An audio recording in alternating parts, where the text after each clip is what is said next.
Consumption को लेकर economist का जो कहना है कि घटने की वजह से सर, कंजम्पशन जो घट रहा है उसकी वजह से जो जीडीपी ग्रोथ है वो कम आई है। अगर सरकार जो है मिडिल क्लास पर टैक्स का बोझ घटाती है तो इससे कंजम्पशन बढ़ सकता है। सर, हम हमारे साथ जो व्यूअर्स जुड़े हुए हैं उनको अगर आप आसान भाषा में समझा पाएं कि इसका क्या कोरिलेशन है। देखिए, हम 6-7% पर ग्रोथ कर रहे हैं, लेकिन उसके बावजूद बशर्ते कि हम सबसे तेज बढ़ने वाली इकोनॉमी है, लेकिन हमारे को डबल डिजिट ग्रोथ की जरूरत है। अगर हमें विकसित भारत बनाना है 2047 में, जैसा कि माननीय प्रधानमंत्री जी का सपना है, तो उसके लिए डबल डिजिट ग्रोथ की जरूरत है, जैसा 20 साल तक चाइना ने किया था। चाइना ने 20 साल तक डबल डिजिट ग्रोथ की थी और 20 साल में पूरा इकोनॉमी को कन्वर्ट कर दिया, वो एक डेवलप्ड नेशन बन गए।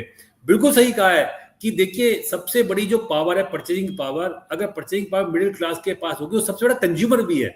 अगर वो टैक्स दे रहा है तो कंज्यूम भी कर रहा है।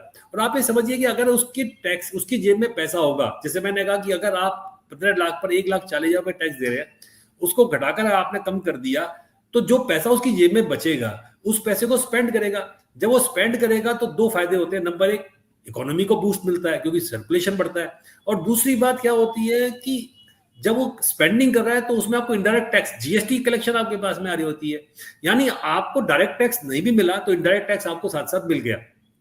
सरकार भी जो पैसा बचाती है, यानी जो कैपेक्स पे खर्च करती है, जिसकी बात अभी आपने की थी कि 11,11,111 करोड़ रुपए जो मैडम ने एलोकेट किए थे, वो जो पब्लिक स्पेंडिंग है, जो कैपेक्स पे स्पेंडिंग है, ऑफ कोर्स उसमें सरकार खर्च कर रही है, लेकिन जब आदमी अपने लिए खर्च करता है तो कंज्यूमर गुड्स पे करता है, जबकि सरकार कैपेक्स पे खर्च करती है। तो कंज्यूमर गुड्स की ग्रोथ के लिए मिडिल क्लास फैमिलीज की जेब में पैसा होना बहुत जरूरी है। और मुझे लगता है वो एक मूल मंत्र है, ये शायद एक ऐसा मंत्र है जिससे हमारी इकोनॉमी को हम डबल डिजिट ग्रोथ, जो सपना है प्रधानमंत्री जी का भी है, विशाल जी आपका भी है और मेरा भी है, हम सबका ये है कि हमारा देश विकसित